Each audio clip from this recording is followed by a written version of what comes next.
Las identidades de los miembros vivos del priorato se mantienen en el más estricto secreto, dijo Landon, pero el PS y la flor de lis que viste de niña son una prueba.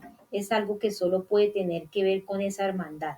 Sophie empezaba a darse cuenta de que Landon sabía más de su abuelo de lo que había supuesto. Estaba claro que el americano tenía muchas cosas que contarle, pero aquel no era el lugar ni el momento. No puedo consentir que te detengan, Robert.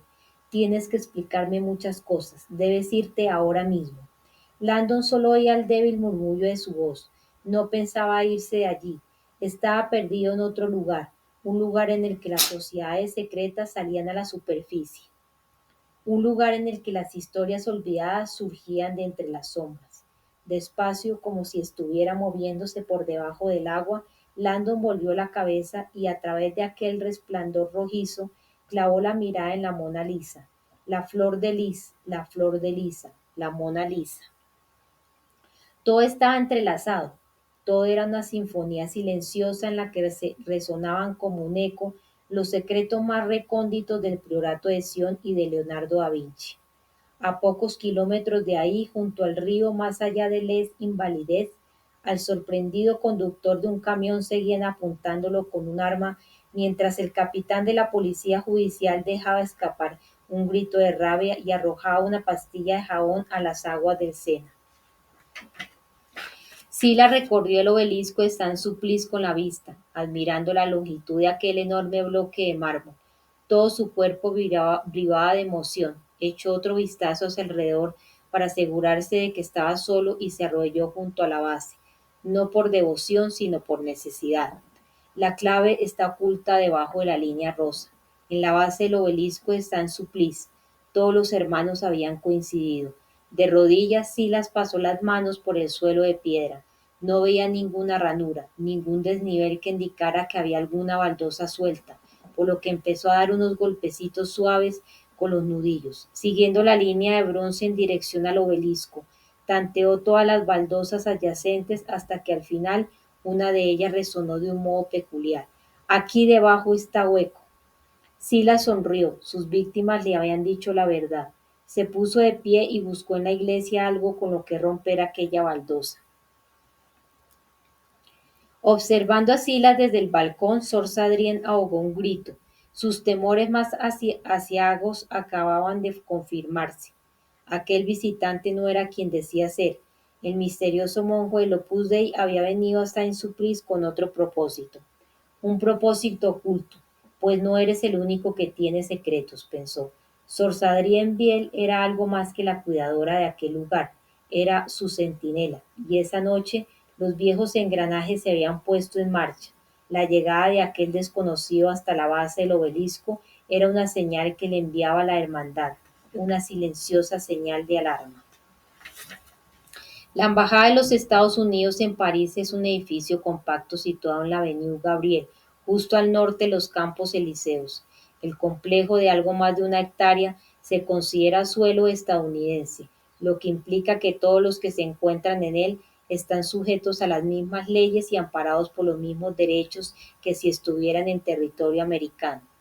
La telefonista de guardia aquella noche estaba leyendo la revista Time cuando le interrumpió el sonido del teléfono. Embajada de los Estados Unidos, dijo. Buenas noches. Su interlocutor hablaba con acento francés. Necesito ayuda. A pesar de que sus palabras eran objetivamente educadas, había algo en su tono que hacía que sonaran duras, burocráticas. Me han dicho que me han dejado un mensaje telefónico en su servicio automatizado. Me llamo Landon, pero he olvidado los 3 números de mi código de acceso. Le agradecería mucho que me ayudara. La telefonista hizo una pausa desconcertada.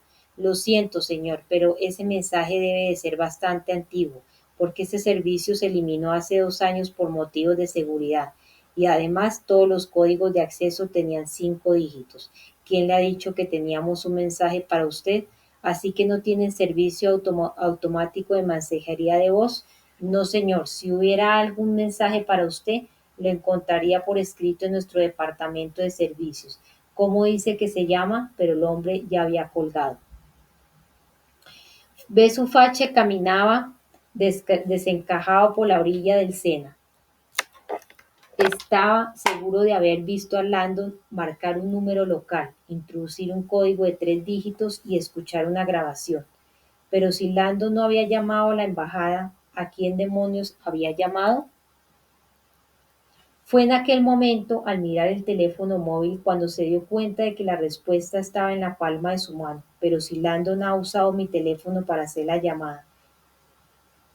Accedió al menú principal, buscó la lista de las últimas llamadas realizadas y encontró la de Landon, un número de París seguido del código 454.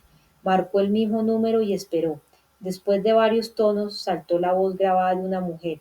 Bonjour, vos êtes bien chez Sophie Nevieux. Decía, Je suis absent pour le monde mais. Fache marcó los 3 dígitos de la clave de acceso 454 y notó que le hervía la sangre. A pesar de su inmensa fama, el cuadro de la Mona Lisa tenía apenas 80 centímetros y era más pequeño que los carteles con su reproducción que vendían en la tienda del museo. Estaba colgado en la pared noroeste de la Salle d'Estés, tras un panel protector de plexiglas de unos 5 centímetros de grosor, pintado en una tabla de madera de álamo. Su aire hétero y neblinoso se atribuía al dominio que Leonardo da Vinci poseía de la técnica del esfumato, que consigue que las formas parezcan fundirse las unas con las otras. Desde que había llegado al Louvre, la Mona Lisa, o la Gioconda, como también se la conocía, había sido robada en 2 ocasiones, la última en 1911 cuando desapareció de la Salle impenetrable, del Louvre el Salón Carré. Los parisinos lloraron desconsoladamente en las calles y escribieron cartas a los periódicos pidiendo a los ladrones que devolvieran la obra.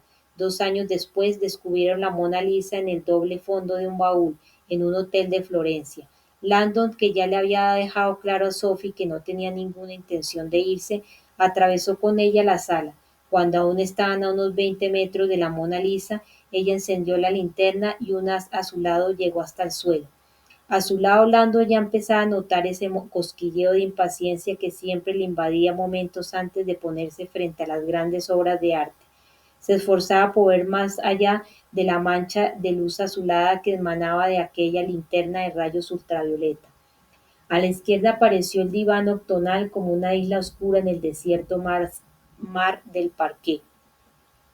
Ahora ya empezaba a distinguir el panel de cristal oscuro en la pared. Sabía que detrás de él, en los confines de su propia celda exclusiva, estaba el cuadro más famoso del mundo.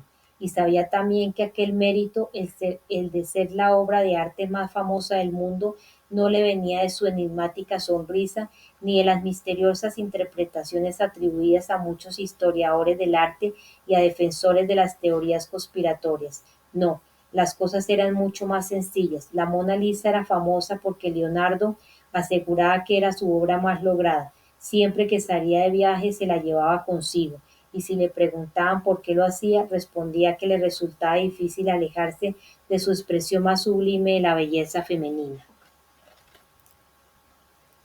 Con todo, muchos historiadores del arte sospechaban que la devoción que Leonardo profesaba por su Mona Lisa no tenía nada que ver con lo artístico. En realidad, aquel cuadro era un retrato bastante corriente realizado con la técnica del esfumato. Eran muchos los que no aseguraban que su pasión nacía de algo mucho más profundo, un mensaje oculto entre las capas de pintura. En realidad, la Mona Lisa era una de las bromas mejor documentadas del mundo. Muchos libros de historia del arte demostraban que el cuadro era un collage de dobles sentidos y alusiones jocosas, y sin embargo, por increíble que pareciera, la mayoría de la gente seguía considerando aquella sonrisa como un gran misterio. Ningún misterio, pensó Landon, adelantándose un poco y viendo ya el marco del cuadro. Ningún misterio. Hacía muy poco había compartido el secreto de la Mona Lisa con un grupo de personas bastante atípico, una docena de internos de la cárcel del condado de Essex. El seminario que daba Landon en aquella institución penitenciaria formaba parte de un programa de la Universidad de Harvard que tenía por objeto incorporar la educación al sistema de prisiones. Cultura para convictos, como a los compañeros de Landon les gustaba llamarlo. De pie junto al proyector de diapositivas en la penumbra de la biblioteca de la cárcel, Landon había compartido el secreto de la Mona Lisa con los presos que asistían a clase, hombres que sorprendentemente mostraban un gran interés y que a pesar de su dureza eran inteligentes. Tal vez os hayáis dado cuenta, les dijo Landon acercándose a la imagen de la Mona Lisa proyectada en la pared, de que el fondo que rodea la cara no es uniforme. Señaló la zona en cuestión. Leonardo pintó el horizonte de la parte izquierda bastante más bajo que el de la derecha.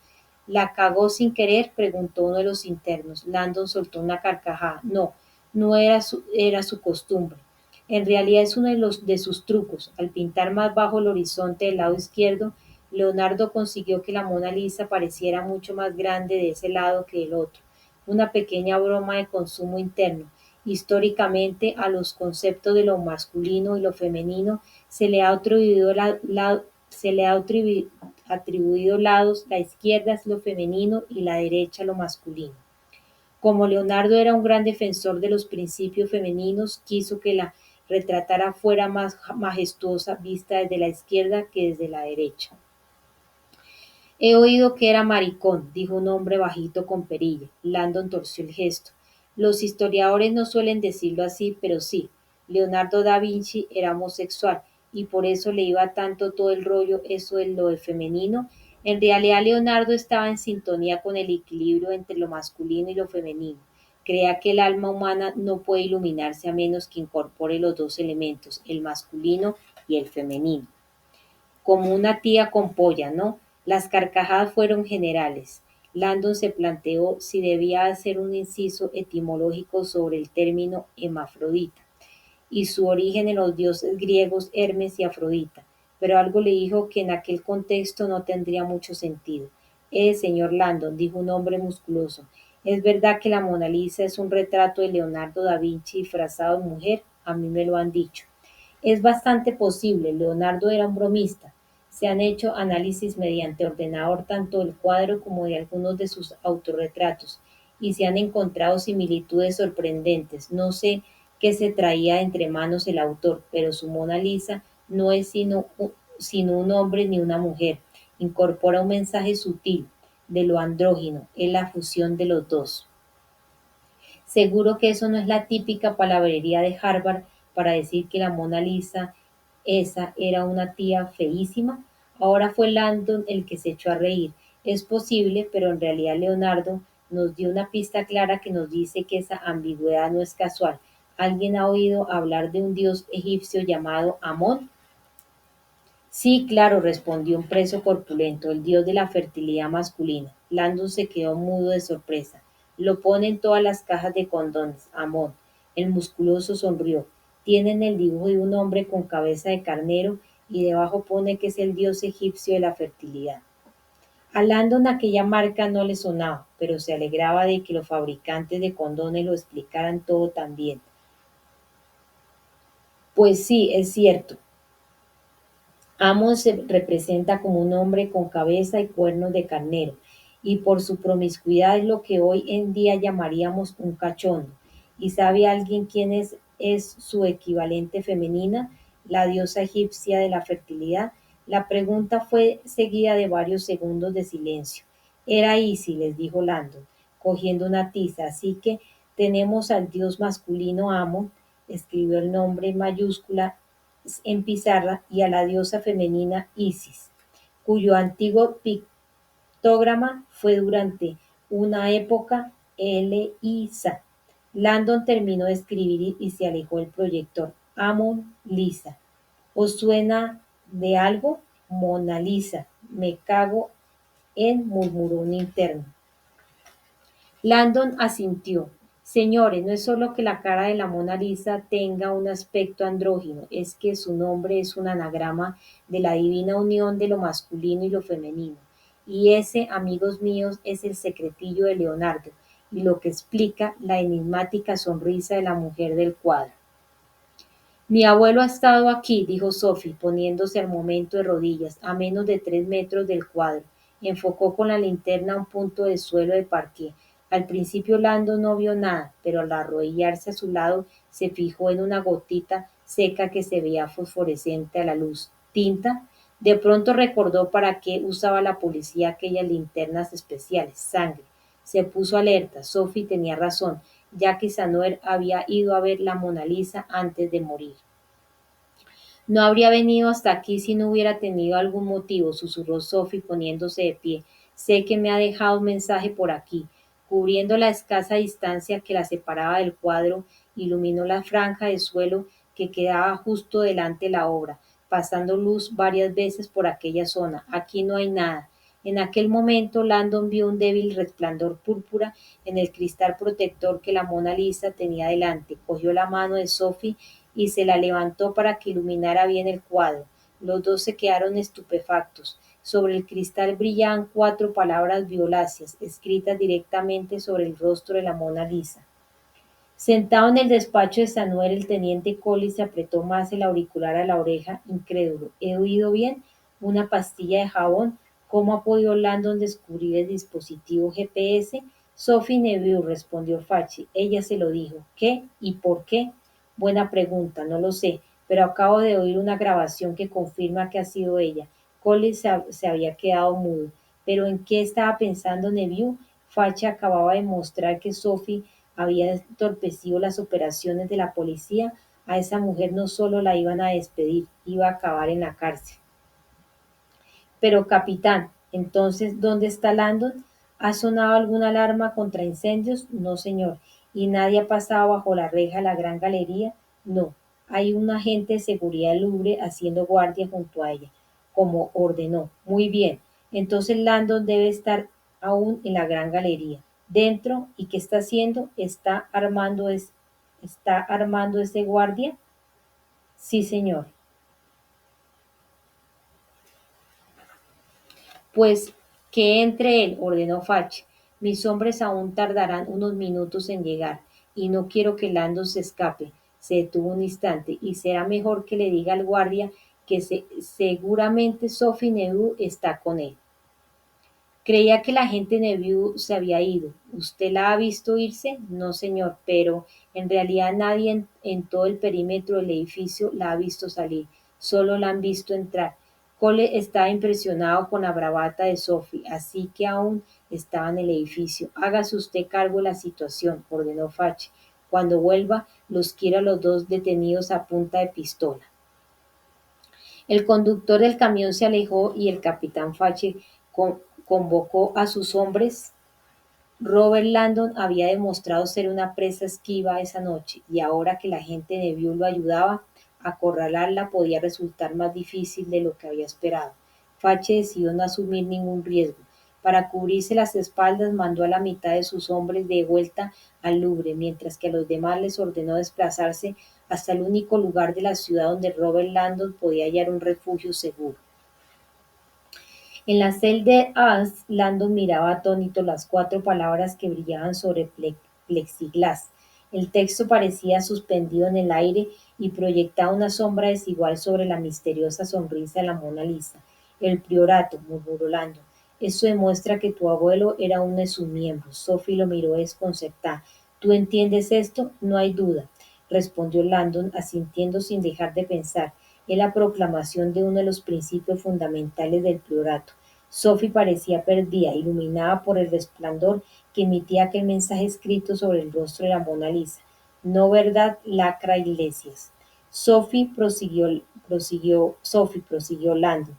La tradición del priorato de perpetuar el culto a la diosa se basa en la creencia de que en los primeros tiempos del cristianismo, es decir, durante los albores de la Iglesia, sus representantes más poderosos engañaron al mundo, no le dijeron la verdad y propagaron mentiras que devaluaron lo femenino y decantaron la balanza a favor de lo masculino. Sophie seguía en silencio, observando aquellas palabras. El priorato cree que Constantino y sus seguidores masculinos lograron con éxito que el mundo pasara del paganismo matriarcal al cristianismo patriarcal, lanzando una campaña de propaganda que demonizaba lo sagrado femenino y erradicaba definitivamente a la diosa de la religión moderna. O sea, ¿qué quiere decir? Que Constantino,